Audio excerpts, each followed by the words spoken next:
या कांटों भरा रास्ता है, फूलों की तरह महकना होगा।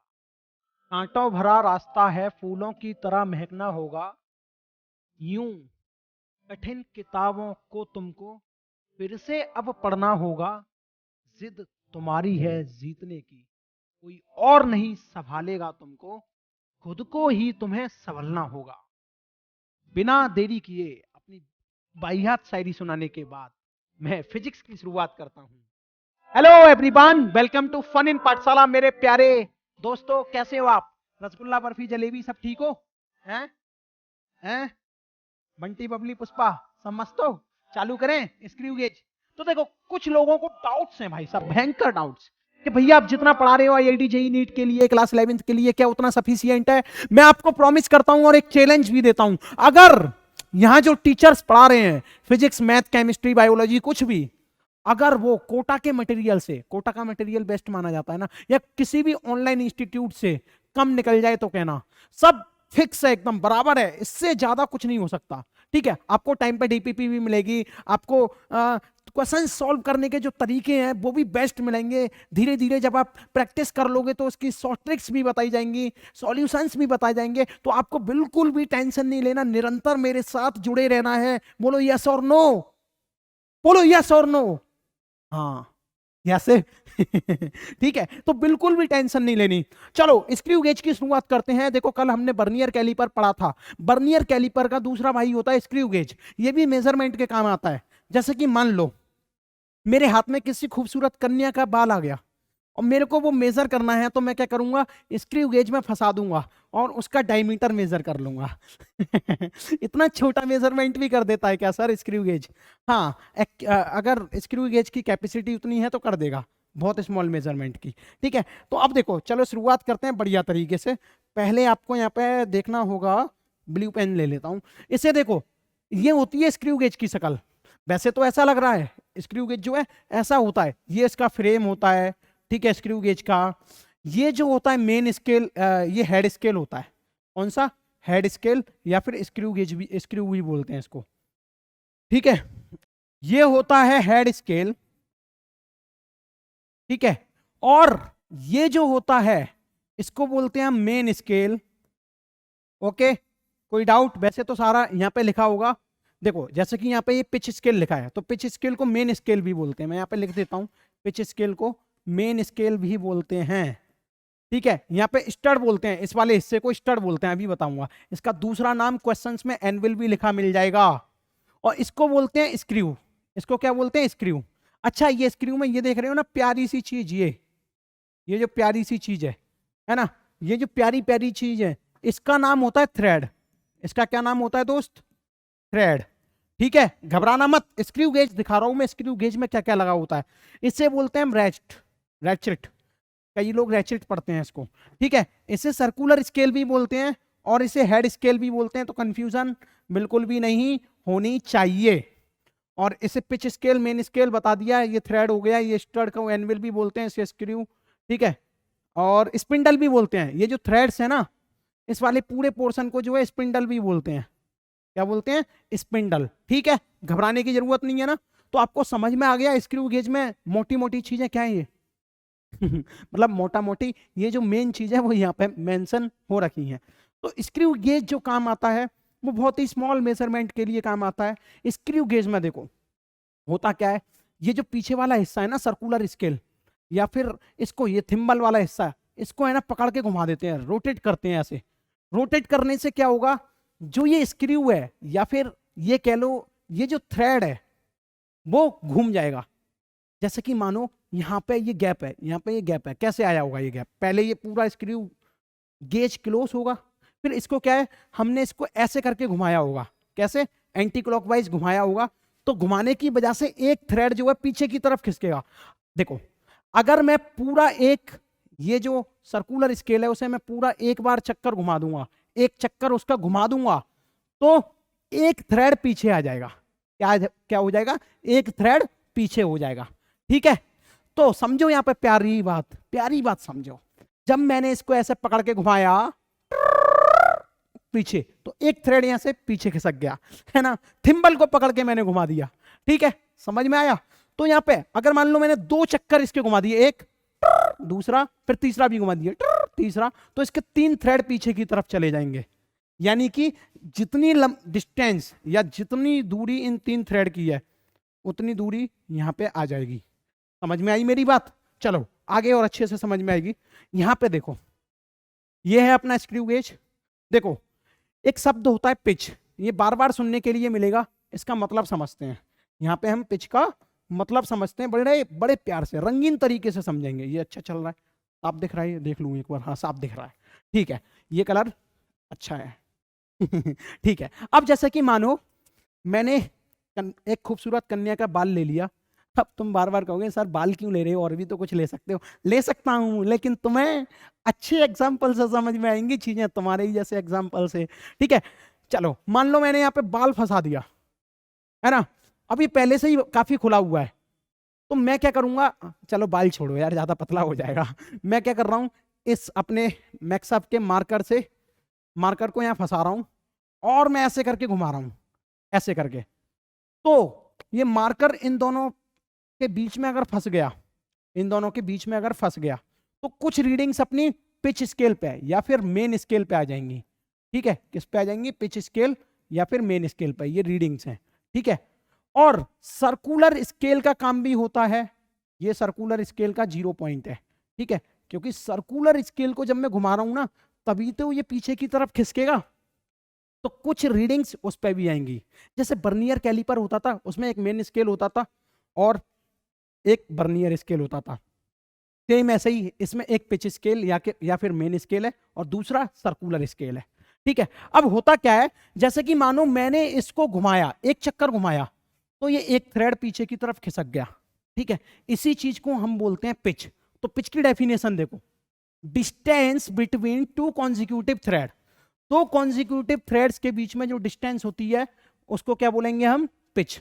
देखो सिंपल सी बात है, एक कॉन्जिक्यूटिव थ्रेड ये रहा, दूसरा अरे यार रुक जाओ, एक कॉन्जिक्यूटिव थ्रेड ये रहा, दूसरा कॉन्जिक्यूटिव थ्रेड ये रहा, इन दोनों के बीच की जो दूरी होगी, इन दोनों के, मान लो एक थ्रेड ये है, दूसरा थ्रेड ये है, तीसरा थ्रेड ये है, तो इन दोनों के, इसका सेंटर ऐसा ले लो, इसका सेंटर, इसका सेंटर, ठीक है, इन दोनों के बीच की जो दूरी होगी उसे पिच बोलते हैं। या दूसरी पिच की डेफिनेशन क्या होती है, देखो, distance moved by screw due to one complete rotation. अगर मैं स्क्रू को पूरा एक बार घुमा देता हूं, अगर मैं स्क्रू को एक बार घुमा देता हूं, तो जितनी distance moved by screw due to one complete rotation, अब स्क्रू ने जितनी डिस्टेंस कवर की एक रोटेशन की वजह से, वो यहां पता चल जाएगा एक रोटेशन से कितनी डिस्टेंस कवर की, तो उसको भी हम पिच बोल देते हैं, ठीक है प्यारे। समझ में आया पिच के बारे में? पिच बहुत ही सिंपल चीज है। अब देखो हर चीज में लीस्ट काउंट आता है, तो इसमें भी हमें लीस्ट काउंट के बारे में समझना होगा। लीस्ट काउंट यहीं पे लिख दे रहा हूं मैं, है ना, least count of screw gauge. तो लीस्ट काउंट की डेफिनेशन तो वैसे आप कल समझ गए होंगे। लीस्ट काउंट का मतलब ये होता है, जैसे अपना स्क्रू गेज है, वो मिनिमम कितना मेजरमेंट कर सकता है, मिनिमम कितना मेजरमेंट कर सकता है। ध्यान दो, यहां पे 2 चीजें हैं, कभी कभी आपको सवाल में देखने के लिए मिलेगा least count of main scale. तो जैसे कि मानो ये मेन स्केल mm में मेजर कर सकता है, हाँ, ये मेन स्केल जो है अपना, ये मेन स्केल जो है वो mm में मेजर कर सकता है चीज को। तो जरूरी नहीं कि इस पूरे स्क्रू गेज का लीस्ट काउंट 1 mm हो गया, ठीक है।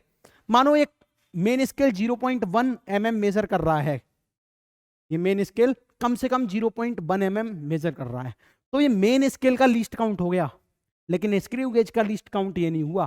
तो फिर स्क्रू गेज का लीस्ट काउंट कैसे निकालेंगे दोस्त? तो least count of screw gauge, minimum screw gauge कितना मेजर करेगा उसी को कहते हैं स्मॉल, सबसे छोटी, ठीक है, सबसे छोटी चीज क्या मेजर कर सकता है अपना स्क्रू गेज, उसी को लीस्ट काउंट कहते हैं, और वो होता है least count is equal to pitch upon number of, बताओ जल्दी से क्या लिखूं इसको बोलेंगे नंबर ऑफ सर्कुलर डिवीजन। क्या बोलेंगे? Circular division.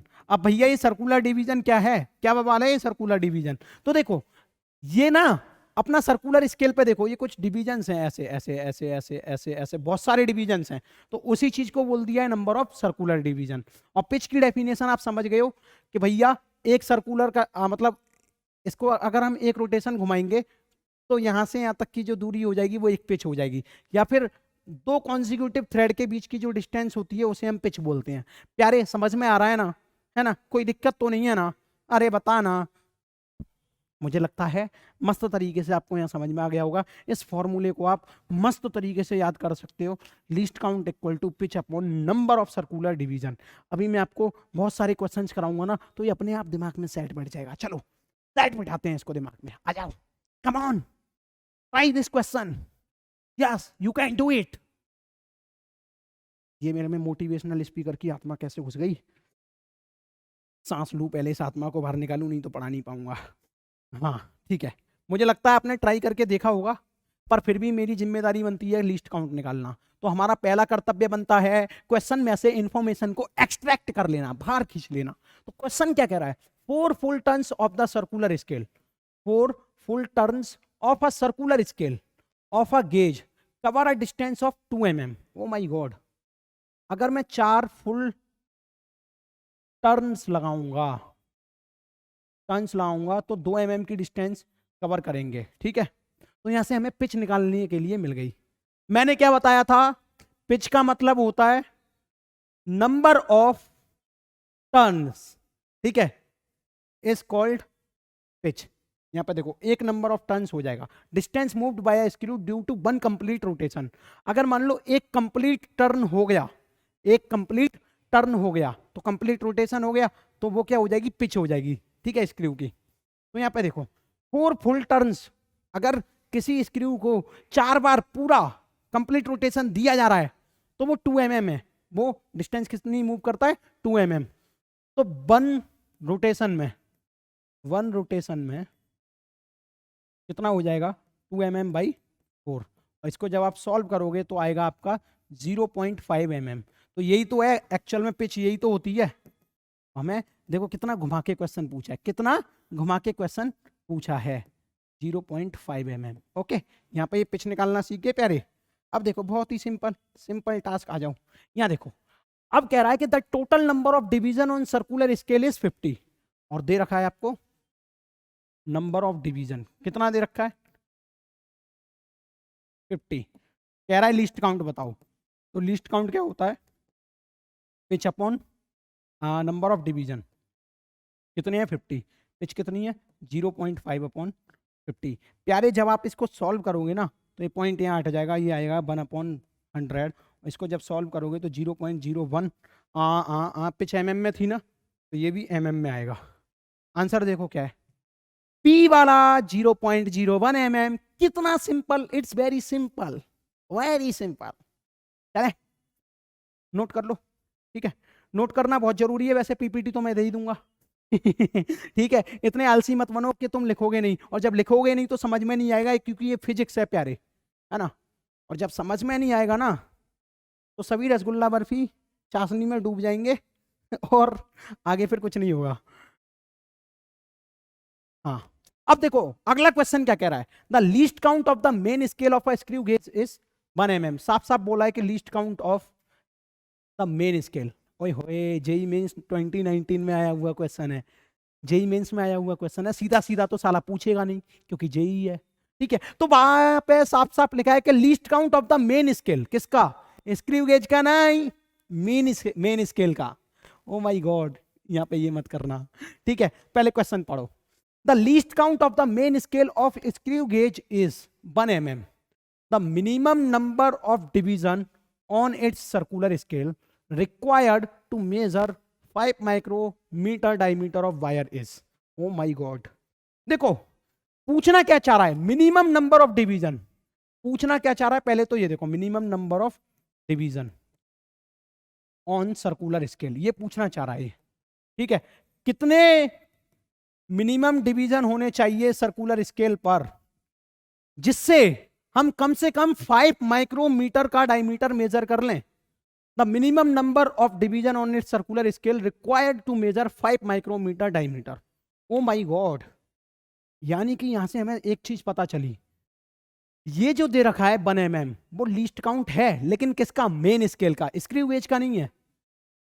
मेन स्केल का लीस्ट काउंट का मतलब क्या हुआ कि कम से कम ये जो मेन स्केल है, ये जो मेन स्केल है वो कम से कम कितना मेजर कर सकता है। रुको रुको प्यारे, ऐसे समझाऊंगा तड़ाके से एकदम। हाँ, ये जैसे कि अपना मान लो ये मेन स्केल है, तो मेन स्केल कम से कम कितना मेजर कर सकता है, ये दे रखा है। यानी कि हमें पिच दे रखी है, ना कि असलियत में लीस्ट काउंट दे रखा। तो याद कर लो ये बात, जो मेन स्केल का लीस्ट काउंट होता है ना, वो एक्चुअली में पिच होती है। तो यहाँ पे लिख लो, यहाँ पे इसको लिख लो, पिच कितनी दे रखी है हमें? 1 mm। ठीक है, यहाँ कंफ्यूजन नहीं होनी चाहिए भाषा की, लैंग्वेज का जोर है इसमें, लैंग्वेज। ठीक है, यहाँ पे लीस्ट काउंट बोल के पिच दे रखी है। आगे देखो, पूछ रहा है कि भैया नंबर ऑफ डिवीजन बताओ कितने होंगे, जबकि हम 5 माइक्रोमीटर डायमीटर मेजर कर लें। तो आपको मैंने बताया था 1 माइक्रोमीटर में कितने होते हैं। देखो एक्चुअली में लीस्ट काउंट क्या है यहाँ पे? 5 माइक्रोमीटर। 1 माइक्रोमीटर में होते हैं 10⁻⁻⁶। तो यहाँ पे लिखो आप 5 × 10⁻⁻⁶ मीटर। तो ध्यान दो, ये है लीस्ट काउंट। लीस्ट काउंट का मतलब हो गया कि कम से कम कोई डिवाइस कितना मेजर कर सकती है। तो यही तो बताना है कि भैया कम से कम अगर डायमीटर 5 माइक्रोमीटर मेजर हो जाए, ऐसा स्क्रू गेज होना चाहिए। तो बताओ उस पर नंबर ऑफ डिवीजन कितने होंगे उसके सर्कुलर स्केल पे। Simple logic. तो यहाँ पे आपको दो चीजें पता चल गई हैं, यही आइडेंटिफाई करना मुश्किल था। और फॉर्मूला आपको पता है, least count equal to pitch upon number of division, number of circular scale division. मैं बार बार फॉर्मूला इसीलिए लिख रहा हूँ कि आपको याद हो जाए, परफेक्ट तरीके से याद हो जाए, आप भूलो नहीं, है ना प्यारे। तो लीस्ट काउंट कितना सिंपल है, लीस्ट काउंट आपको दे रखा है कितना? 5 × 10⁻⁻⁶। पिच आपको दे रखा है 1 mm, बोले तो 1 × 10⁻⁻3, है ना। नंबर ऑफ डिवीजन निकालने हैं आपको, ये इससे कट गया 10⁻⁻3, और ये क्रॉस मल्टीप्लीकेशन करूंगा तो ये हो जाएगा number of division dot dot dot equal to 1/5 × 10⁻⁻3। और जब इसको सॉल्व करूंगा तो ये 10⁻3 ऊपर जाएगा, ये कट जाएगा तो 200 आएगा। कितना आएगा? 200। तो आंसर कितना आया? 200। बहुत ही सिंपल है, सॉल्व कर लोगे ना, कोई दिक्कत तो नहीं है ना। अरे ये ऊपर जाएगा 10⁻³ हो जाएगा, 10⁻3, और 1000 का 5 में डिवाइड लगाओगे तो 200 आएगा। ओके, कोई doubt? I understand very clearly what am I saying, yes और नो? बोलो, अरे बोल दो आज तो। ज्यादा जोश में नहीं पढ़ाना आज। मैं वैसे स्मार्ट लग रहा हूँ कि नहीं, ये तो बता दो। मास्टर को कभी कभी तो तारीफ में नहला दिया करो। तारीफ ही नहीं करते यार मास्टर की। ठीक है, चैट बॉक्स का एक ऑप्शन होता है, उसमें लिख देना सनी सर लुकिंग स्मार्ट, है ना, स्मार्ट लग रहे हो, स्मार्ट लग रहे हो। वैसे आपको एक चीज बात तो बताओ, क्या बोल रहा हूँ, एक चीज एक बात, ऐसे थोड़ी होता है। आपको एक चीज, फिर देखो टंग स्लिप, आपको एक बात बताऊं, देखो स्मार्टनेस और हैंडसमनेस में अंतर होता है।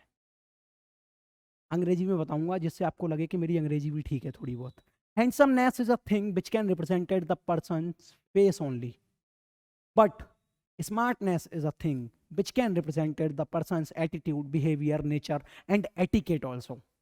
तो शकल अच्छी है तो हैंडसम हो सकते हो, लेकिन आदतें, काम करने का तरीका, अपने आप को दूसरों के समक्ष पेश करने का तरीका, अपनी बातों को दूसरों को समझा देना, ये स्मार्टनेस होता है। अपने संस्कार, ठीक है, अपना गुड नेचर, ये सब क्या है, ये स्मार्टनेस में आता है। तो स्मार्ट बनिए। अब एक आदमी की मान लो गंदी शकल है और कर्म भी साला बुरे कर रहा है, कौन पसंद करेगा? पब्लिक जूते मारेगी ना उसे, रिश्तेदार भी चार सुनाएंगे। सही कह रहा हूं कि गलत कह रहा हूं?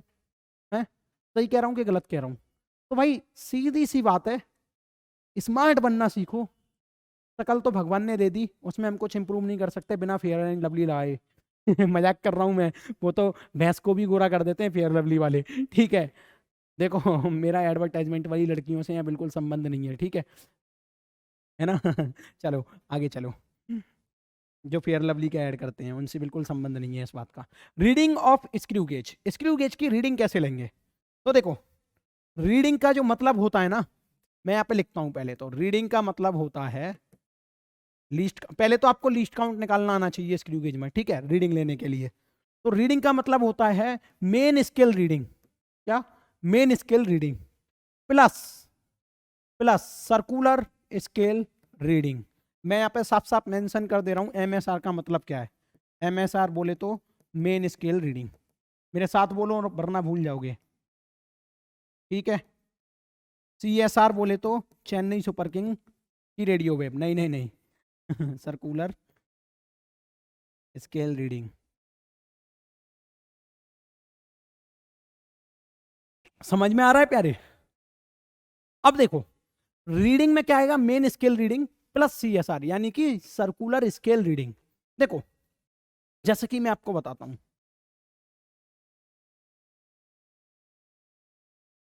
मान लो ये एमएम में मेजर कर रहा है, ये कौन सा है, मेन स्केल, ये 0 से चालू हो रहा है, 0 1 2 3 4 5 6 7 8 9 10 1 सेंटीमीटर, ठीक है। अब देखो ये मेन स्केल है, इसके ऊपर एक सर्कुलर स्केल चढ़ा हुआ है, ऐसे के ऊपर सर्कुलर स्केल चढ़ा दे रहा हूं मैं,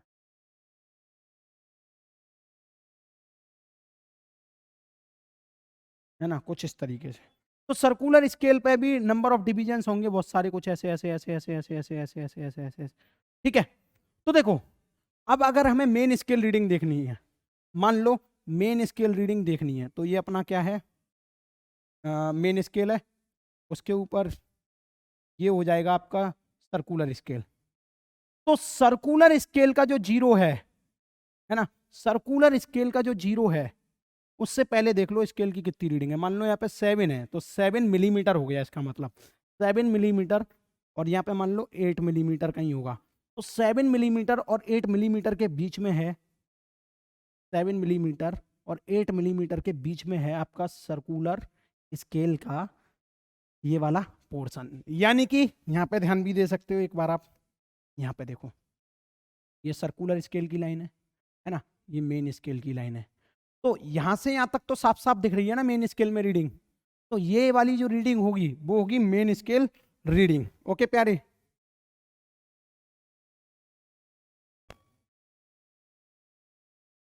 तो यहां पे मैं साफ साफ लिख सकता हूं reading of main scale just before the 0 of just before आई है just before 0 of circular scale, ठीक है। अभी जब क्वेश्चंस कराऊंगा ना तो बहुत आसानी से समझ में आ जाएगा। लेकिन जो सीएसआर होगी, सर्कुलर स्केल रीडिंग होगी, वो ये नहीं होगी, उसका मतलब होता है लीस्ट काउंट, ठीक है। क्या लीस्ट काउंट है पहले तो वो निकालो, फिर मल्टीप्लाई यहां पे लिखो multiply coinciding division, coinciding division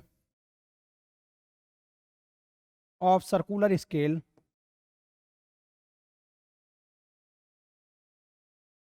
to main scale. यहाँ पे बहुत अच्छी और प्यारी बात है ये, coinciding division of circular scale to main scale. ये अभी मैं आपको समझा ही देता हूँ, ये कहीं डायग्राम में देखो, जैसे कि देखो ये अपना सर्कुलर स्केल है ना, पेन चलने दो, पेन पेन पेन पेन, हाँ ये अपना क्या है, सर्कुलर स्केल ये वाला, तो ये अपना क्या है, मेन स्केल, ठीक है। ये एमएम में, ये किसमें, एमएम में। तो यहाँ पे साफ साफ पता चल गया मेन स्केल की रीडिंग क्या है, 5 mm से ज्यादा है, क्योंकि 5 तो ये रहा, और ये फिर ये सर्कुलर स्केल आ रहा है, ये 5 है, ये सर्कुलर स्केल है, ठीक है। अब देखो यहाँ पे आप ऐसे और अच्छा लिख सकते हो, coinciding division of circular scale to the base line of main scale, यहाँ पे और अच्छे से लिख सकते हो ऐसे। एक सेकेंड मैं बता रहा हूँ क्या, to colour colour colour bro, बस give me 1 minute, to the base line of main scale, base line of main scale. इसका मतलब क्या हुआ देखो, अरे बहुत सिंपल है, अभी सिखा दूंगा सारी चीजें। हाँ देखो ये क्या है, ये है बेस लाइन किसकी, किसकी, मेन स्केल की, और ये क्या है अपना सर्कुलर स्केल। और इसकी बेस लाइन से देखो कौन सी लाइन मैच कर रही है, ये वाली, यानी कि ये 30, 31, 32, 33, 34, तो 34 वाली लाइन इससे मैच कर रही है। तो ये 34th डिवीजन, कौन सा number of division, 34th division match कर रहा है अपने मेन स्केल से। तो अगर आपको CSR निकालना है, क्या निकालना है, सर्कुलर स्केल की रीडिंग निकालनी है, तो हमें क्या करना पड़ेगा, जो लीस्ट काउंट आया वो मल्टीप्लाई कौन सा नंबर, 34th नंबर यहाँ पे कोइंसाइड कर रहा है किससे, बेस लाइन से, तो उसका यहाँ पे मल्टीप्लाई करना है, बस दैट्स ऑल, है ना। तो यही लिखा है मैंने, least count into coinciding division of circular scale to the base line of main scale. बताओ पल्ले पड़ी बात, कितनी सिंपल है। अभी रुको, अगर अभी भी नहीं पल्ले पड़ी ना जिस बच्चे के, वो 2 क्वेश्चन करा दूंगा ना, उसके बाद एकदम झटके से माइंड में घुस जाएगी, ठीक है। तो अभी आपको रीडिंग लेना आ गया, यहाँ पे रीडिंग को लॉक कर दूं, कैसे लेंगे रीडिंग, तो CSR क्या होगा, CSR equal to least count into coinciding division, ठीक है। मान लो nth number of coinciding division,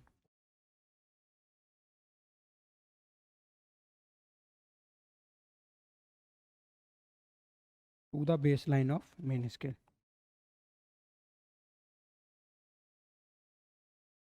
okay प्यारे, हाय हाय, to the base line of main scale. आगे चलते हैं, अरे बार बार क्या ही लिखा है एक ही चीज। हाँ, यहाँ देखो क्वेश्चन देखो, सर्कुलर स्केल हैज 100 डिवीजन, तो नंबर ऑफ डिवीजन कितने हैं 100, तो यहाँ पे लिख लो n बोल दो इसे 100। कैलकुलेट डायमीटर ऑफ बायर, है बायर का डायमीटर निकालना है, ये अपने पास सब कुछ स्केल ही दे रखा है पूरा। अब की बार इंफॉर्मेशन क्वेश्चन में नहीं, स्केल में ही दे रखी है। तो देखो कितना मस्त है, कितना मस्त है। पहला काम है अपना, देखो अगर आपको रीडिंग निकालने के लिए बोली जाए, क्या बोल रहा है, calculate diameter of wire, diameter यानी कि डायमीटर की रीडिंग क्या है, डायमीटर क्या आ रहा है। तो देखो साफ साफ समझ जाओ, पहले तो हमें लीस्ट काउंट निकालना है। पहला स्टेप क्या है अपना, मैं स्टेप वाइज करा रहा हूँ क्वेश्चन।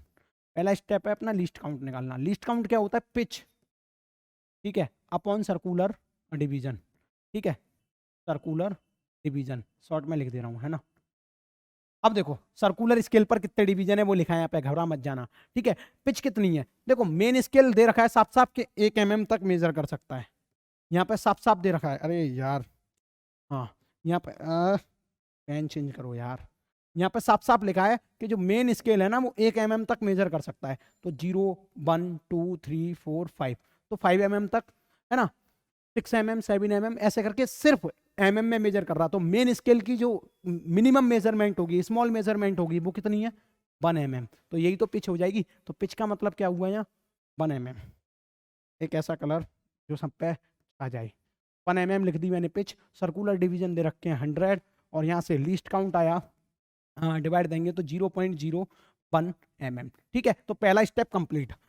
क्योंकि हमें रीडिंग निकालनी है, क्योंकि प्यारे हमें क्या निकालनी है, यहाँ पे लिख दे रहा हूं मैं रीडिंग, है ना, रीडिंग।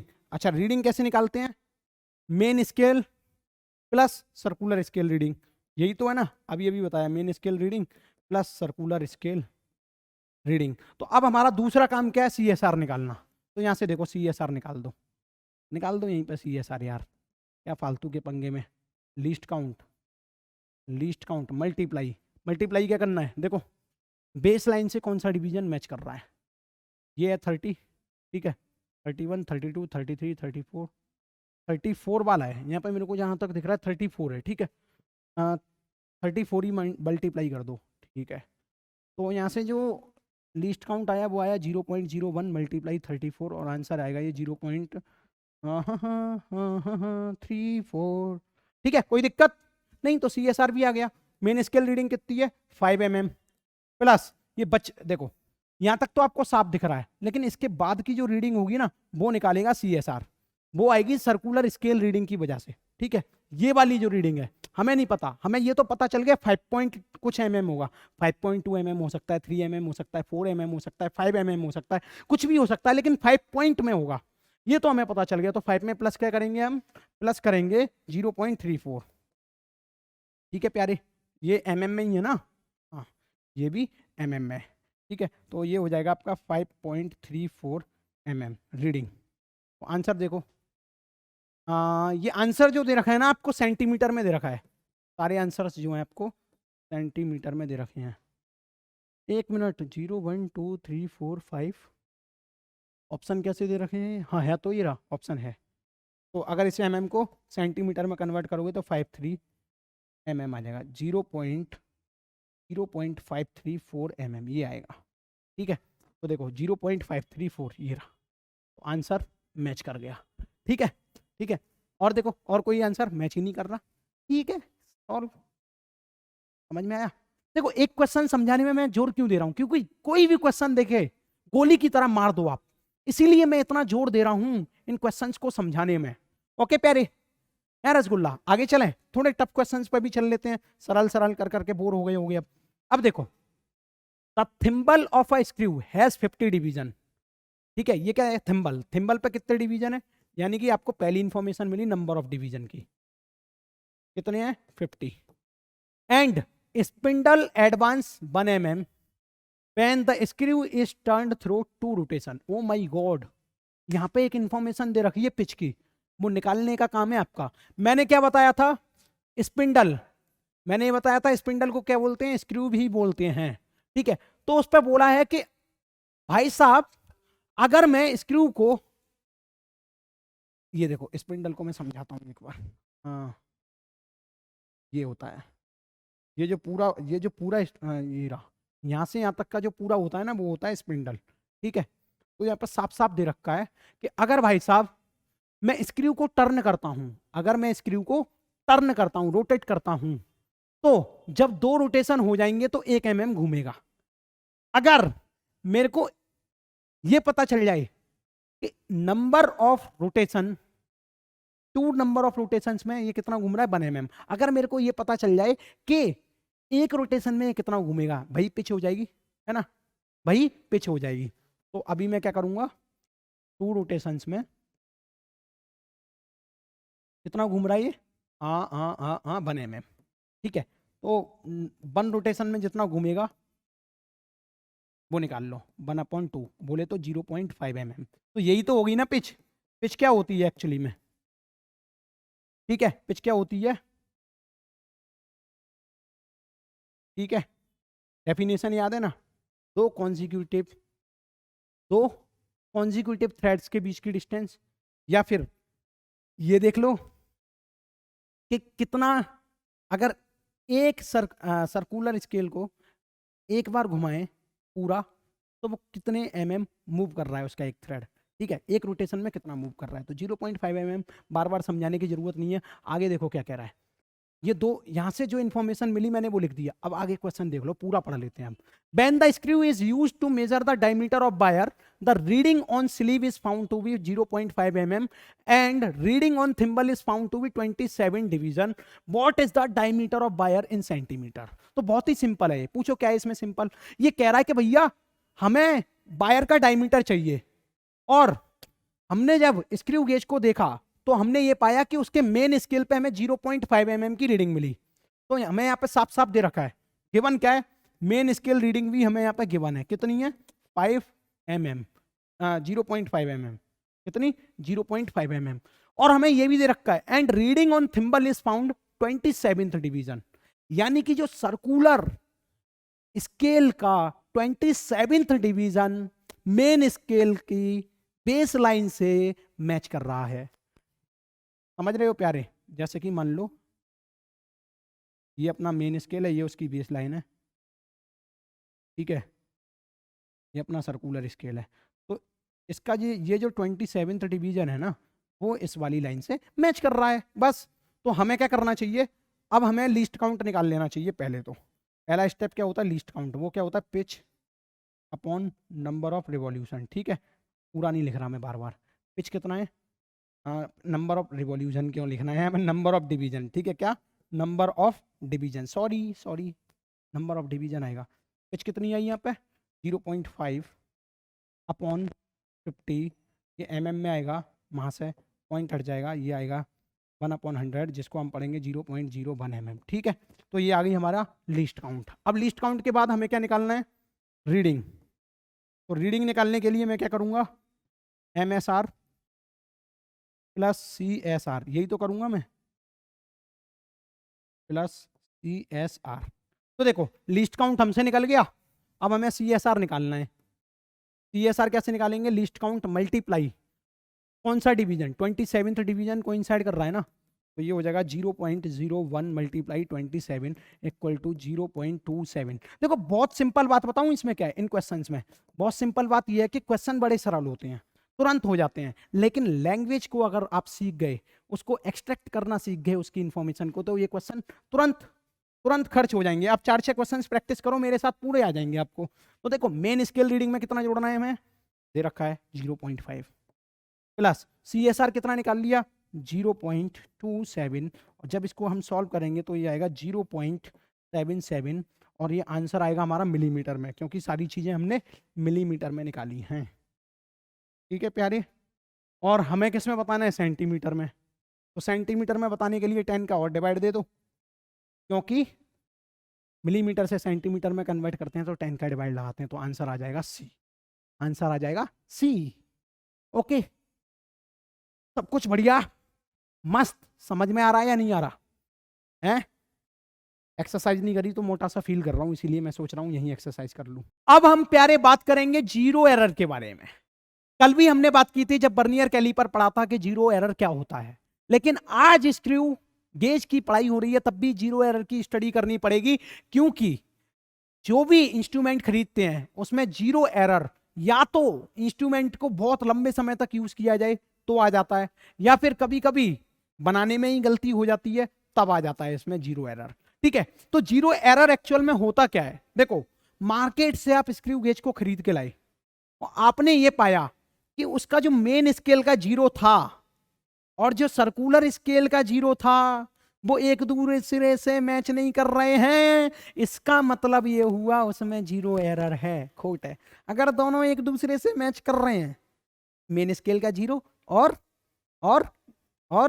जल्दी बोलो सर्कुलर स्केल का जीरो, दोनों मैच कर रहे हैं तो उसमें कोई खोट नहीं, फिर तो ठीक है। लेकिन अगर दोनों जीरो मैच नहीं कर रहे, एक ऊपर एक नीचे है, तो इसका मतलब कोई ना कोई खोट है, उसी चीज को हम बोल देते हैं जीरो एरर। उसकी डेफिनेशन साफ साफ लिखी है, if zero of circular scale does not coincide with base line. किससे? बेस लाइन, यही है ना बेस लाइन। एक्चुअली में मेन स्केल की जो बेस लाइन है, ये बेस लाइन से अगर जीरो नहीं टच हो रहा है at initial condition before starting measurement, कब? शुरुआत की कंडीशन में, जब हमने मेजरमेंट किया भी नहीं। When spindle and stud touch each other, कब? जब स्पिंडल और स्टड दोनों एक दूसरे से टच हैं, फिर भी ये एरर आ रहा है, तब समझ लेना कि इसमें जीरो एरर है। ये स्क्रू गेज आपकी रीडिंग को खतरे में ला सकता है। तो भैया अगर मान लो रीडिंग खतरे में आ गई, कोई दिक्कत नहीं, अगर हमें कैलकुलेशन आती होगी तो थोड़ी सी मेहनत करके उस रीडिंग को सही कर लेंगे। तो करेक्ट रीडिंग कैसे निकालेंगे? देखो यहां पे साफ साफ लिख रहा हूं मैं, करेक्ट रीडिंग। देखो करेक्ट रीडिंग क्या होती है, एक तो पहले जो अपनी रीडिंग हमने निकाली, जो भी रीडिंग हमने स्केल में निकाली, उसमें से हमें जीरो एरर माइनस कर देना है। अब ये जीरो एरर कैसे निकालेंगे भैया? चलो रीडिंग में से जीरो एरर माइनस कर दिया, पर ये तो बता दो ये जीरो एरर निकालेंगे कैसे, होता क्या है जीरो एरर? तो देखो भैया दो तरीके के होते हैं ये जीरो एरर, एक होता है पॉजिटिव जीरो एरर, एक होता है नेगेटिव जीरो एरर। तो पहले पढ़ेंगे हम पॉजिटिव जीरो एरर क्या है। देखो ये है मेन स्केल की बेसलाइन, जब मेन स्केल की बेसलाइन का जीरो या फिर मेन स्केल की बेसलाइन सर्कुलर स्केल के जीरो से टक्कर खा रही है तो कोई भी एरर नहीं, तो यहां लिख दो नो एरर। यहां पे क्या लिखोगे? No error.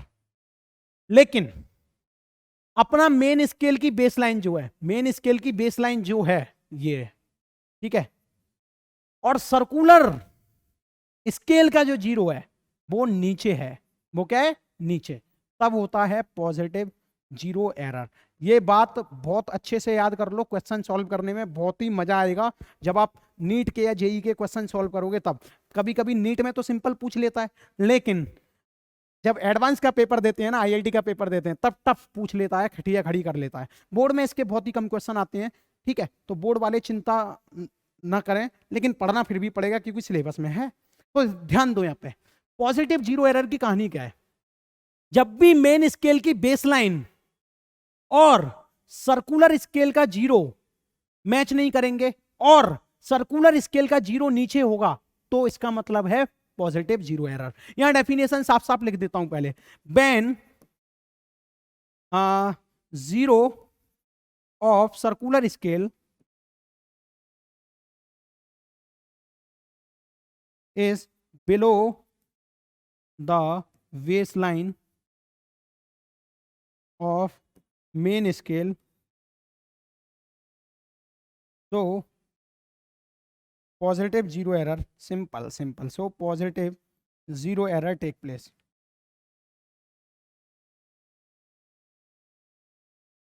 ठीक है, लेकिन नेगेटिव जीरो एरर में क्या होगा, जब भी कभी बेसलाइन मेन स्केल की उससे जीरो ऊपर होगा, उससे जीरो ऊपर होगा, तो इसका मतलब क्या हुआ, negative zero error. Negative zero error में स्क्रू गेज का जो जीरो होता है वो ऊपर होता है, याद रखना। और मेन और पॉजिटिव जीरो एरर में स्क्रू गेज का जो जीरो होता है वो किधर होता है, नीचे। अरे स्क्रू गेज के सर्कुलर स्केल का, ठीक है, स्क्रू गेज के सर्कुलर स्केल का जीरो। तो यहाँ पे डेफिनेशन ये लिख सकते हो, when zero of circular scale is below the zero of, घबराना नहीं, एग्जांपल दूंगा अभी, is below the zero of, नहीं, is below the baseline of main scale, baseline of main scale. Okay, ठीक है, तो इसी को कहते हैं इज कॉल्ड नेगेटिव एरर। ठीक है प्यारे, कोई दिक्कत तो नहीं है यहाँ पे। अब देखो मैं एक एग्जांपल देता हूँ, जैसे कि मानो मैं इसका डायमीटर मेजर करना चाह रहा हूँ स्क्रू गेज की हेल्प से। मैंने क्या किया, स्क्रू गेज की शक्ल देखो एक बार पहले। यहाँ पे मैंने क्या किया, आय हाय कहाँ है, हाँ, मैंने इस मार्कर को इस स्क्रू गेज इसमें स्क्रू गेज में फंसा दिया। और मैंने क्या किया, फंसाने के लिए क्या करूंगा, मैं इसे खोलूंगा, खोलता गया, और ये खोलते खोलते क्या हो गया, मैं इसे ऐसे ऐसे घुमाता गया पीछे की तरफ एंटी क्लॉकवाइज, तो ये खुल के इतना खुल गया। ठीक है, मान लो ये खुल गया, है ना। अब ये खुल गया, मैंने इसके बीच में मार्कर फंसा दिया अपना। अब जैसे ही मैंने मार्कर फंसाया, अब मैं क्या करूंगा, इसका डायमीटर मेजर करूंगा। तो देखो होगा क्या, अगर मान लो इसमें पहले से ही एरर है कुछ, मान लो इसमें पहले से ही एरर है, यानी कि ऐसा मान के चलो कि मेरा ये मार्कर जो है उसकी एक्चुअल लेंथ, जो कि मुझे पता है मार्केट ने मेजर करके दी है, वो है 15 सेंटीमीटर। कितनी है, आय हाय ये तो ज्यादा हो जाएगी, इतनी मत लो, मान के चलो लेंथ की बात नहीं हो रही है, डायमीटर की बात हो रही है। तो डायमीटर जो मार्केट ने बताया है वो कितना बताया मेरे को, 2 mm। ठीक है, इतना मान के चल रहे हैं, 2 mm। लेकिन मेरा जो यहाँ पे स्क्रू गेज है उसमें पहले से ही एरर है 1 mm का, यानी कि उसकी हरकतें ऐसी हैं कि वो पहले से ही 1 mm मेजर कम करके चल रहा है। देखो इस केस में क्या होगा, इस केस में होगा क्या, जब ये जीरो है, मान लो ये ऊपर की तरफ है, यानी कि नेगेटिव जीरो एरर है। इसका मतलब क्या हुआ, ये जो स्क्रू है ना वो मेन स्केल के जीरो को हाइड करने की कोशिश करेगा, उसके ऊपर चढ़ जाएगा। ठीक है, यानी कि यहां पे मेरे को साफ साफ ये पता चला कि मेरा अगर 2 mm का स्केल है, और जब मैं इसमें स्केल बोल रहा हूं, मार्कर है, इसकी डायमीटर 2 mm है, और जब मैं इसमें इसको मेजर करूंगा तो ये कुछ कम बताएगा, कितनी बताएगा, 1.8 mm बताएगा एक्चुअल से, है ना। कितनी mm बताएगा, 1.8 mm। तो मेरे को यहाँ पे साफ पता चल गया, कि यहाँ पे भैया 0.2 mm का झोल था पहले ही, 0.2 mm का झोल था इसमें पहले ही, नेगेटिव एरर पहले से ही इसमें 0.2 mm का है, ये मेरे को स्केल में पता है पहले से ही। तो मैं क्या करूंगा, इसमें इसको ऐड कर दूंगा, तो आएगा मेरा 2.0 mm। इसका मतलब क्या हुआ, मेरे स्केल का डायमीटर 2 mm था और मुझे करेक्ट रीडिंग भी 2 mm मिल गई। मुझे पता है ये आपको बहुत खतरनाक लग रहा होगा, लेकिन रुको, अभी जब मैं इसके 1-2 क्वेश्चंस कराऊंगा ना, एकदम दिमाग में सेट बैठ जाएगा ये। ठीक है, चलो पहले यहाँ पर समझो पॉजिटिव जीरो एरर एक्चुअल में है क्या। देखो पॉजिटिव जीरो एरर मैंने बोला था ना अभी कि जीरो एरर निकालना सिखाऊंगा मैं आपको। तो पॉजिटिव जीरो एरर निकालेंगे कैसे, सीधा सा फंडा है, आपको लीस्ट काउंट पता होना चाहिए, पहले लीस्ट काउंट पता होना चाहिए, फिर ये पता होना चाहिए कि division coinciding division of circular scale to the main scale. ये दो चीज पता होनी चाहिए, फिर आप इसमें पॉजिटिव एरर को आराम से निकाल पाओगे, पॉजिटिव जीरो एरर को। तो ध्यान दो, यहां पे coinciding division of circular scale to the main scale का मतलब क्या है? ये देखो, हाँ यार ये डायग्राम थोड़ा गलत सा लग रहा है, ये नेगेटिव जीरो एरर का डायग्राम बना दिया है, गलत डायग्राम है, इसको मत देखो, इधर देखो। ये है पॉजिटिव जीरो एरर का असली एग्जांपल, ये है। यहां पे देखो, ये मेन स्केल का जीरो है, इससे कोइंसाइडिंग डिवीजन क्या है, कौन सा डिवीजन है ये, यानी कि ये 0 है, ये 1 है, ये 2 है, ये 3 है। तो थर्ड डिवीजन मेन स्केल की बेस लाइन से कोइंसाइड कर रहा है, ठीक है।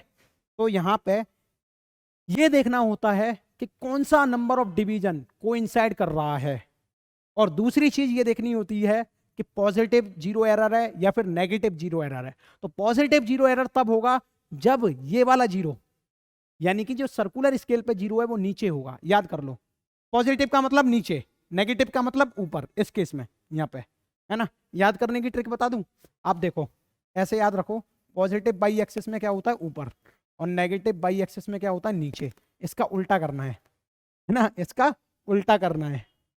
उल्टा का मतलब पॉजिटिव जीरो एरर, यानी कि जीरो जो है नीचे होना चाहिए बेसलाइन से, और नेगेटिव जीरो एरर यानी कि जीरो जो है बेसलाइन के ऊपर होना चाहिए। बस ये ऐसे याद कर सकते हो, कभी कभी कंफ्यूजन होता है तो याद हो जाएगा कि पॉजिटिव बाई एक्सिस और नेगेटिव बाई एक्सिस का उल्टा है, ठीक है। चलो खैर, याद करने की जिम्मेदारी आपकी है ना। यहाँ पे आप समझ गए होंगे, ये होता है पॉजिटिव जीरो एरर निकालने का तरीका। और देखो, जब मैं करेक्ट रीडिंग निकालूंगा, जब मैं करेक्ट रीडिंग निकालूंगा तो होगा क्या, उसमें मुझे करना होगा reading, reading minus positive zero error. तो जो भी जीरो एरर आए करेक्ट रीडिंग के लिए, उसे हम क्या करते हैं, माइनस करते हैं। समझ में आया, समझ में आया प्यारे? घबराना नहीं, क्वेश्चन कराने वाला हूं नेगेटिव जीरो एरर पढ़ाने के बाद। तो यहां देखो, नेगेटिव जीरो एरर में क्या होता है, जो जीरो होता है एक्चुअल में, एक्चुअल में जो जीरो होता है ना बेसलाइन का, या फिर ये बेसलाइन ही बोल लो, मेन स्केल की जो बेसलाइन होती है, उससे जीरो तो ऊपर होता है, उससे जीरो तो ऊपर होता है, लेकिन इसे निकालने का जो फॉर्मूला होता है वो बहुत आसान होता है, उसमें कुछ नहीं है रॉकेट साइंस। ये है least count multiply coinciding division, ठीक है, division of circular scale, of circular scale to the main scale, नहीं, to the base line of main scale, to the base line, हाँ ये रफ करना ही पड़ेगा, base line of main scale, ऐसे याद करो, ठीक है। कितना मस्त है। अब देखो, ये एक्चुअल में क्या है, जीरो, ये क्या है, नेगेटिव एरर। ध्यान देना प्रिय मित्र, ये क्या है, जीरो, ये क्या है। अब यहां पे देखो, ये क्या, कौन सी चीज यहां पे मैच कर रही है इस बेस लाइन से, कौन सा डिवीजन है जो कि इस बेस लाइन से मैच कर रहा है, बताओ जल्दी से। तो देखो, आप कंफ्यूज हो जाओगे, आपको लगेगा ये 45 है, ये 46 है, ये 47 है, ये 48 है, तो ये बिल्कुल गलत है, ये नहीं होगा। पूछो क्यों? क्योंकि देखो, यहां शुरुआत कितने से हो रही है, जीरो से, है ना प्यारे, कितने से शुरुआत हो रही है, जीरो से। अब देखो, अगर आप इसको ये मान के चलोगे कि ये 48th वाला डिवीजन इससे कोइंसाइड कर रहा है, तो इसमें आप 48 का मल्टीप्लाई करोगे, जो कि हो जाएगा बिल्कुल गलत। इसमें आपको करना क्या है, काउंटिंग उल्टी करनी पड़ेगी। ये है जीरो, जहां पे जीरो है उससे उल्टी काउंटिंग करो, ये हो गया 1, ये हो गया 2, यानी कि यहाँ पे second number of division circular scale का बेस लाइन से कोइंसाइड कर रहा है, तो 2 का मल्टीप्लाई होगा। तो ऐसे निकलता है जीरो एरर। ऐसा मत कर देना कि 45 का मल्टीप्लाई कर दो, 48 का, ठीक है, 48 का, नहीं नहीं नहीं, बिल्कुल नहीं करना। जेई एडवांस में एक क्वेश्चन भी पूछा था, मैं कराऊंगा अभी, ठीक है। आईआईटी में थोड़ा घुमा के क्वेश्चन पूछता है, लेकिन उससे पहले मैं आपको एक और चीज पढ़ाता हूं, accuracy and precision. Accuracy actually में होती क्या है, अभी मान के चलो कि आपके मास्टर के पास है बंदूक, लोड हो गई, लोड हो गई। अब मैं क्या कर रहा हूं, 3 गोली मार रहा हूं, धाड़ धाड़ धाड़, और ये तीनों गोली देखो किधर लगी हैं, लगा दूं यार, गोली लगा दूं, हाँ। एक, तीनों गोली जो है यहां लगी है, एक यहां लगी है, दूसरी यहां लगी है, तीसरी यहां लगी है, ठीक है। तो इसका ये मतलब हो गया कि तीनों गोली टारगेट पे लगी हैं, यानी कि एक्यूरेसी है। तीनों गोली टारगेट पे लगी हैं, तो इसका मतलब क्या हुआ, एक्यूरेसी है। तो एक्यूरेसी की सीधी सीधी डेफिनेशन क्या है, accurate result are close to actual and true value. तो यहां पर ट्रू वैल्यू या फिर एक्चुअल वैल्यू क्या थी, मेरा टारगेट, मेरा निशाना सही जगह लगना चाहिए। तीनों गोली मैंने टारगेट पे मार दी, लग गई, तो ये मेरा लगभग एक्यूरेट है ना। एक और बार सुनो, जैसे कि मानो, हाँ हाँ हाँ, जैसे कि मानो मैंने एक गोली हमारी, दूसरी गोली हमारी, तीसरी गोली हमारी, तो बिल्कुल मेरा निशाना टारगेट पे लगा, तो एक्यूरेसी यही है, ठीक है। एक्यूरेसी का मतलब होता है accurate result are close to the actual and true value, ठीक है। तो यहां पे जब मैं, ये पहला, इसे बोलते हैं फर्स्ट केस, इसको ऑब्जर्व करो। तो फर्स्ट केस का मतलब हो गया कि यहाँ पे एक्यूरेसी है, बहुत अच्छी एक्यूरेसी है, ठीक है। दूसरा, definition of precision, precise result are close to each other. Precise का मतलब क्या होता है, जो रिजल्ट्स होते हैं वो एक दूसरे के क्लोज होते हैं, बहुत क्लोज होते हैं। तो देखो, जब मैंने यहाँ पे 3 गोली मारी तो वो तीनों एक दूसरे के क्लोज हैं, बहुत ही ज्यादा क्लोज हैं। तो इसका मतलब क्या हुआ, इस फर्स्ट केस में एक्यूरेसी भी है और प्रिसीजन भी है, ठीक है, कोई संदेह नहीं होना चाहिए। लेकिन अब मेरा मन कर रहा है मैं दोबारा गोली मारूं, मैं दोबारा गोली मारूं। अब देखो, हाँ ये तो यार वाइट पेन से ही बने रहने दो, आपको ध्यान तो भी रहेगा। ये कौन सा केस है अपना, फर्स्ट, हाँ। अब देखो मैं क्या कर रहा हूं, मैं चाहता हूं कि अब मैं 3 गोली फिर से मारूं, मैं 3 गोली फिर से मारूं, ब्लू कलर से मैंने गोली मारी, धड़ धड़ धड़, तो एक गोली यहां लगी, दूसरी गोली यहां लगी, तीसरी गोली यहां लगी। तो ब्लू कलर से जो लिख रहा हूं वो सेकंड केस का लिख रहा हूं। तो सेकंड केस में क्या हुआ, एक्यूरेसी तो है, पूछो क्यों है एक्यूरेसी, पूछो क्यों है एक्यूरेसी, क्योंकि मेरा निशाना टारगेट पे लगा है, यही एक्यूरेसी है। लेकिन प्रिसीजन क्यों नहीं है, ये जो रिजल्ट्स हैं 1 2 3, ये एक दूसरे के पास नहीं है, एक यहां लगा है, एक यहां लगा है, एक यहां लगा है, तो तीनों दूर दूर हैं। तो यहां पे प्रिसीजन बिल्कुल भी नहीं है, तो यहां पे प्रिसीजन बिल्कुल भी नहीं है, ठीक है प्यारे। अब देखो, मैं कौन सा कलर यूज करूं, मैं मान लो भगवा रंग यूज करता हूं अब, ठीक है। अब जैसे कि मैंने कहा कि मैं गोली मार रहा हूं, धड़ धड़ धड़, 3 गोली मैंने फिर मारी, एक गोली मेरी यहां लगी, दूसरी मेरी यहां लगी, तीसरी मेरी यहां लगी। तो थर्ड केस में जब मैंने देखा तो पाया ये, ना तो ये एक्यूरेट है, एक्यूरेट का मतलब मेरा जो गोल था, जो मुझे अचीव करना था, गोली यहां मारनी थी, तो गोली तो वहां लगी नहीं, तो ये एक्यूरेट तो बिल्कुल भी नहीं है ना, समझ में आ रहा है। और प्रिसाइज भी बिल्कुल नहीं है, क्योंकि ये तीनों के तीनों जो रिजल्ट हैं, जो गोलियां हैं वो अलग अलग हैं, ठीक है। तो इसका ये लिख दो यहाँ पे प्रिसीजन, वो भी बिल्कुल नहीं है। तो समझ में आया एक्यूरेसी और प्रिसीजन। नंबरों से समझाता हूं अब। जैसे कि मान लो मेरे पास एक नंबर आया 2.84, ठीक है, एक नंबर आया 2.83, एक नंबर आया 2.85, तो ये क्या है, प्रिसाइज है, एक दूसरे के करीब करीब है ना। अब जैसे कि मान लो मेरा आंसर आना चाहिए 5.83, है ना, आंसर कितना आना चाहिए 5.83, और मेरा आंसर आ भी गया 5.83। इसका मतलब ये हुआ कि तुम्हारा आंसर एकदम एक्यूरेट आया है, ठीक है। अब मैंने मान लो 4 आंसर निकाल दिए, 2.84, 2.83, 2.85, 2.86, लेकिन असली आंसर ये था किसी चीज का, कोई न्यूमेरिकल सॉल्व करना हूं, ठीक है, और मैंने 4 आंसर निकाले हैं, चारों के चारों गलत हैं, तो वो प्रिसाइज तो है लेकिन एक्यूरेट नहीं है ना। बहुत डिटेल में समझा दिया, इससे ज्यादा कुछ नहीं रहता अब इसमें। अब ध्यान दो इधर, एक दो क्वेश्चन कर लेते हैं बढ़िया से। तो देखो पढ़ो, यहाँ पे ध्यान दो। क्वेश्चन नंबर 1 क्या कह रहा है, वन क्या, बहुत सारे हो गए अभी, ये वाला क्वेश्चन देखो आप। The pitch and the number of division on the circular scale for a given screw gauge are 0.1 mm and 100। तो यहाँ पे गिवन क्या है, पहले तो वो लिख लो, पिच कितनी दे रखी है 0.1 mm, है ना, और नंबर ऑफ डिवीजन कितने दे रखे हैं 100। देखो क्वेश्चन पढ़ो दोबारा से, ठीक है, 100 कितने 100। अब आगे बोला Ben the screw gauge is fully tightened, हमने स्क्रू गेज को बहुत टाइट कर दिया, घस दिया है, टाइट हो गया, यानी कि उसकी एनविल और स्पिंडल ज्यादा अच्छे तरीके से मैच कर रहे हैं, ठीक है। तो होगा क्या, when the screw gauge is fully tightened without any object, the zero of its circular scale lies 3 division below the main scale। यहां पे साफ साफ बोल रखा है कि मान लो ये 0 है आपका, ठीक है, यहाँ पे क्या बोला है, the zero of its circular scale lies 3 division below the main scale, 3 division below the main scale, यानी कि 1 ये 0 हो गया है ना, ऐसे नहीं, तो यहाँ पे ये 0 यहाँ पे है, ठीक है। जो मेन स्केल की बेस लाइन है ना उससे 3 डिवीजन नीचे है सर्कुलर स्केल का 0।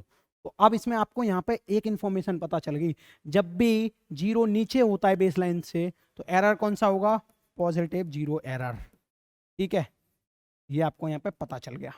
और आगे क्या दे रखा है, the reading of the main scale and the circular scale of a thin sheet are 5.5 mm and 48 respectively 48। इसका मतलब क्या हुआ, आपको रीडिंग निकालने के लिए 2 पॉइंट्स भी दे रखे हैं। एक तो दे रखा है कि मेन स्केल में जो आएगी, एक तो गिवन है, ये गिवन है, यही लिख दे रहा हूं, है ना, मेन स्केल रीडिंग ये आपको गिवन है, कितनी दे रखी है 5.5 mm। और 48 अगर मैं किसी थिन शीट को मेजर करता हूं तो जो सर्कुलर स्केल डिवीजन है ना वो उसका 48 नंबर ऑफ डिवीजन उसके मेन स्केल के बेस लाइन से मैच करेगा।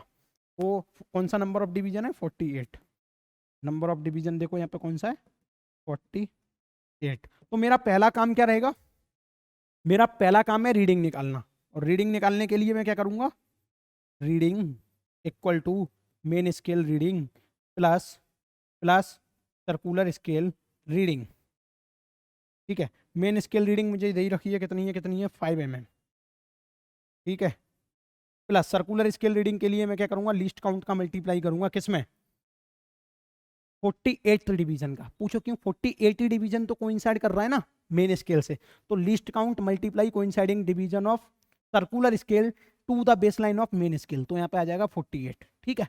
अब देखो प्यार से सुनना, लीस्ट काउंट तो हमने निकाला ही नहीं, तो लीस्ट काउंट निकालने का बहुत ही आसान तरीका है, least count equal to pitch, तो पिच तो हमें 0.1 दे रखी है ना, किसमें MM में, ओके प्यारे। और नंबर ऑफ डिवीजन कितने हैं 100, यही है ना, हाँ एक्यूरेट। तो ये जो आएगा वो आएगा 0.001 mm आएगा, ठीक है, लीस्ट काउंट। तो ये हो जाएगा 0.001 मल्टीप्लाई 48 इक्वल टू 5 mm, और ये भी MM में ही होगा। और जब इसको सॉल्व करेंगे तो आंसर आएगा आपका 0.048 प्लस 5 mm, तो 5.048 mm ये आएगा आंसर, ठीक है। अब देखो ध्यान देने वाली बात क्या है, ये हमारी रीडिंग आई है, लेकिन इसमें हमें ये भी पता चला है कि पॉजिटिव 0 एरर है। कौन सा एरर है, पॉजिटिव 0 एरर। तो हमारा जो काम है अब वो पॉजिटिव 0 एरर निकालने का है। पॉजिटिव 0 एरर कैसे निकालेंगे प्यारे, पहले तो हम देखेंगे इसका लीस्ट काउंट क्या आया, फिर हम मल्टीप्लाई करेंगे किस चीज का, कि भैया जब ये स्क्रू गेज हमारे पास में था शुरुआत में, तब इसका 0 जो है नीचे था मेन स्केल की बेस लाइन से, कितने डिवीजन नीचे था, 1 2 3, तो 3 डिवीजन नीचे था, उसी 3 का यहाँ पे मल्टीप्लाई करना है, तो 3 का यहाँ पे मल्टीप्लाई कर दिया, ठीक है। पॉजिटिव 0 एरर निकल आएगा यहाँ से। लीस्ट काउंट कितना निकाला प्यारे, 0.001, 0.001 मल्टीप्लाई 3 तो जाएगा 0.003 mm, mm में ही है ना, सब कुछ तो mm में ही है on the circular scale, okay. The pitch, ठीक है, 100 का डिवाइड लगाया तो ठीक है, क्योंकि ये लिस्ट काउंट बहुत ज़्यादा कम आ रहा है यार, तो पॉजिटिव 0 भी एरर बहुत कम आया। अब करेक्ट रीडिंग कैसे निकालेंगे, अब देखो करेक्ट रीडिंग निकालने का एक और तरीका, करेक्ट रीडिंग देखो करने का तरीका सीख गए ना तो बहुत आसान है। करेक्ट रीडिंग होती है भाई साहब अपनी रीडिंग माइनस, क्योंकि पॉजिटिव 0 एरर है तो पॉजिटिव 0 एरर, यही लिखूंगा ना। तो देखो रीडिंग क्या आई अपनी 5.048 माइनस 0.003, ये करेंगे तो आंसर आएगा 5.048 में से 3 है तो 5 आएगा, वो 5.045 mm। वाओ वेरी नाइस, ये है आंसर, ये है इसकी करेक्ट रीडिंग, ठीक है। तो ऐसे करते हैं, तो ये हो गई करेक्ट रीडिंग, ऐसे करते हैं भैया एरर के क्वेश्चन, ठीक है। कितना खतरनाक है ना वर्नियर स्केल और स्क्रू गेज स्केल, देख रहे हो, खतरनाक नहीं है। अगर आप इसकी मेरे बाद दोबारा से प्रैक्टिस करोगे तो आपको ये दोबारा से पूरा समझ में आ जाएगा मस्त तरीके से। ठीक है, तो डरने की कोई जरूरत नहीं है, यहाँ पे फोकस कर लो, इसको लिखो, पॉज करके दोबारा सॉल्व करो, बार बार सॉल्व करो, एक ही क्वेश्चन को 2-3 बार कर डालो, अपने आप सारी चीज भेजे में घुस जाएगी। चलो यहाँ पे देखो एक और question. A screw gauge with a pitch of 0.5 mm and a circular scale with 50 division is used to measure the thickness of a thin sheet of aluminium। Question में साफ साफ इंफॉर्मेशन दे रखी है, पहले वो नोट किया करो। पिच दे रखी है हमें, कितनी दे रखी है? हाँ 0.5 mm, और सर्कुलर स्केल डिवीजन कितने दे रखे हैं? Number of division. पहले इंफॉर्मेशन को लिखो, ठीक है। अभी जब क्वेश्चन सॉल्व कर रहे हो ना तो टाइम के पीछे मत भागो, कॉन्सेप्ट के पीछे भागो, है ना। लिख लिख के करोगे तो बार बार समझ में आएगी चीजें, फिर तो आप स्पीड में करते रहे ना, माइंड में हो जाएंगे ये। देखो ये दो इन्फॉर्मेशन 2 लाइन से निकाल ली, और ये भी बोला थिकनेस नाप रहे हैं हम किसकी? थिन शीट की, एल्यूमिनियम की शीट की। अगली लाइन क्या कह रही है? Before starting the measurement it is found that when 2 jaws of the screw gauge are brought in contact the 45th division coincide with the main scale line and that the zero of the main scale is barely visible। oh my god, oh my god, ये क्या कहना चाह रहा है? इसका कहने का मतलब ये है, ध्यान से सुनो, इसका कहने का मतलब ये है कि अभी हमारे हाथ में इंस्ट्रूमेंट आया ही आया है, हमने कोई मेजरमेंट किया नहीं है। उससे पहले जब हमने देखा तो उसके 2 जॉ मतलब कि स्पिंडल और एनविल दोनों एक दूसरे से टच हैं, ठीक है, आर ब्रोट इन कॉन्टैक्ट।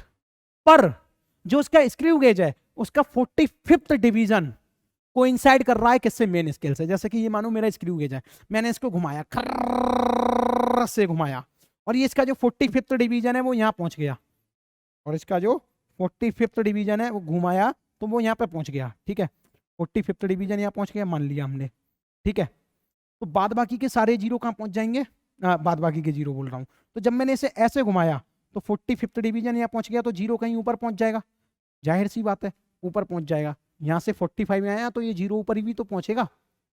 तो अब सोचने वाली बात ये है कि यहाँ पे ये कोइंसाइड नंबर कर रहा है, नेगेटिव जीरो एरर है, ये तो पता चल गया हमें, ये हमें बिल्कुल साफ पता चल गया, क्योंकि ये मेन स्केल की बेस लाइन है, उससे ऊपर जीरो पहुंच गया है। इसका मतलब above the base line of main scale, zero above the base line of main scale. तो इसका मतलब हमें पता चल गया ये नेगेटिव जीरो एरर है। कैसा ये? Negative zero error. तो यहां से एक इंफॉर्मेशन हमें पहली पता चल गई, नेगेटिव जीरो एरर है ना। और दूसरी इंफॉर्मेशन ये पता चली कि बेस लाइन से ओए होए, हाँ, बेस लाइन से जो डिवीजन कोइंसाइड कर रहा है वो 45 है, लेकिन लेते नहीं है 45 वाला। पूछो क्यों नहीं लेंगे? क्योंकि अगर हम इधर से देखें तो 45, ये 45 इधर कोइंसाइड कर रहा है, फिर 50 होगा, ठीक है, फिर उसके ऊपर होगा ना जीरो, क्योंकि उसने साफ साफ बोल रखा है 50 डिवीजन है। कितने डिवीजन है? 50। लेकिन लेंगे कौन सा हम? नेगेटिव जीरो एरर के लिए लेंगे हम 50 - 45, यानी कि 5th डिवीजन लेंगे, 5th डिवीजन लेंगे। और सोचने वाली बात क्या है, ऐसे ही सोच सकते हो, जैसे कि मानो ये मेरा जीरो बेस लाइन का है, इससे ऊपर देखो कितना पहुंचा जीरो, 1 2 3 4 5, तो ये यहाँ कहीं पहुंचा होगा जीरो, ठीक है, यहाँ पे। तो 5th डिवीजन जो होगा वो ऊपर होगा जीरो बेस लाइन से, ठीक है। बेस लाइन से जीरो कितना ऊपर है? 5th डिवीजन ऊपर होगा। इतना समझ में आया? 45 को इनसाइड कर रहा है तो वो मत ले लेना नेगेटिव जीरो एरर में, नहीं तो गलती हो जाएगी। ये देखते हैं कि कितना ऊपर है ये, तो 5th डिवीजन ऊपर है, ठीक है। अब देखो आगे आपको सारी इंफॉर्मेशन पता चल गई। अब यहां से पहले तो लीस्ट काउंट निकालो। पहली इंफॉर्मेशन क्या है? Least count. खतरनाक क्वेश्चन है, टफ है, आसान नहीं है। मैं नहीं कहता ये आसान है, ये सोचना बहुत आसान है, सोचना बहुत आसान है, लेकिन ये क्वेश्चन बहुत टफ है। अगर आप बार बार प्रैक्टिस करोगे तो अच्छे से सोच पाओगे।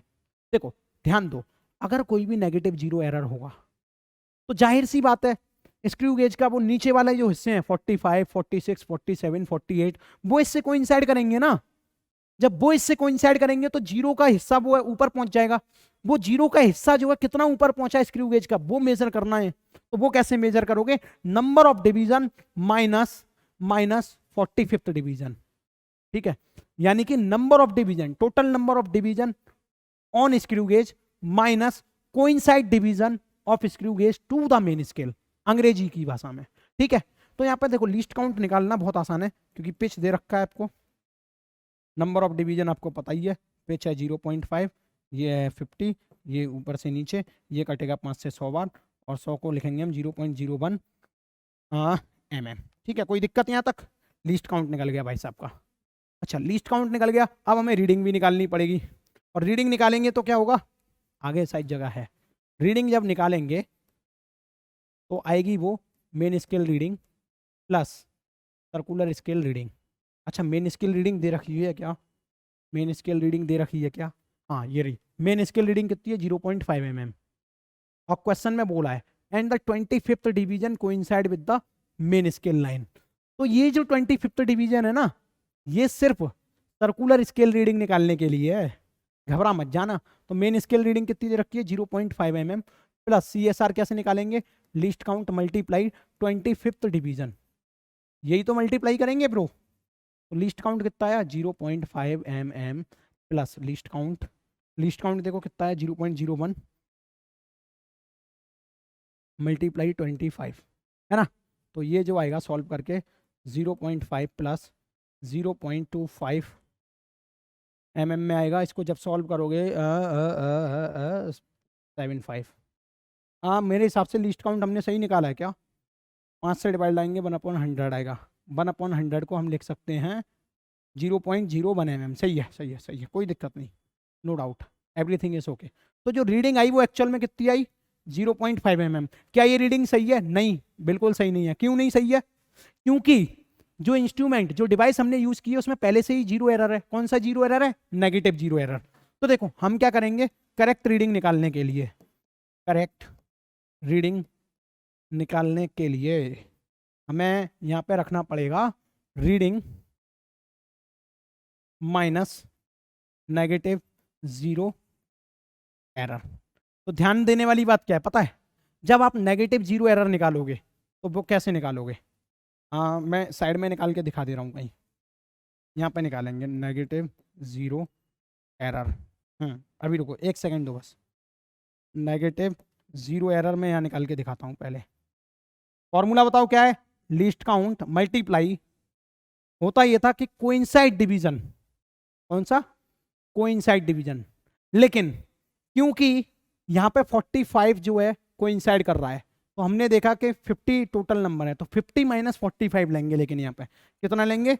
5 डिवीजन, ठीक है। और लीस्ट काउंट कितना आया अपना? 0.01 मल्टीप्लाई 5, तो ये हो जाएगा 0.05 mm। पर ध्यान दो, ये कौन सा है? Negative zero error.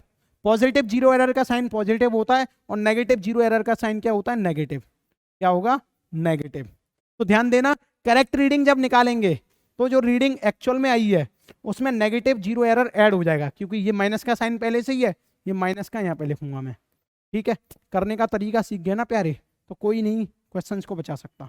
आंसर आएगा इसका 0.7, ओके, माइनस माइनस प्लस हो जाएगा, और ये हो जाएगा 550, यानी कि 0.75 प्लस 0.05 बोले तो 0.80 आएगा फिर तो आंसर, 80 mm। मैं एक बार चेक करता हूँ इस आंसर को सही है कि नहीं। एकदम एक्यूरेट आंसर है, 0.80 mm ही आंसर है इसका, ठीक है। तो आप लोग क्या करो, ये चैप्टर जो है पूरा खत्म हो चुका है, यूनिट एंड मेजरमेंट पूरा, जिसमें हमने इंस्ट्रूमेंट्स के बारे में पढ़ लिया, जिसमें हमने डायमेंशनल फार्मूला के बारे में पढ़ लिया, और जिसमें हमने बहुत सारी चीज़ों का अध्ययन कर लिया है। तो अब हमारी जो दौड़ होगी वो अगले चैप्टर के लिए होगी, और जो जेई एडवांस के स्टूडेंट्स हैं उनके लिए मैं 1-1.5 घंटे की क्लास और लाऊंगा, जिसमें मैं प्रीवियस ईयर क्वेश्चंस वगैरह सॉल्व करूंगा, जेई मेंस वाले स्टूडेंट्स के लिए भी, ठीक है, और नीट वाले स्टूडेंट के लिए भी प्रीवियस ईयर क्वेश्चंस लेके आऊंगा और उन्हें सॉल्व कराऊंगा। लेकिन क्लास 11th वालों को सिर्फ इतना ही पढ़ना है। जब तक के लिए बाय बाय।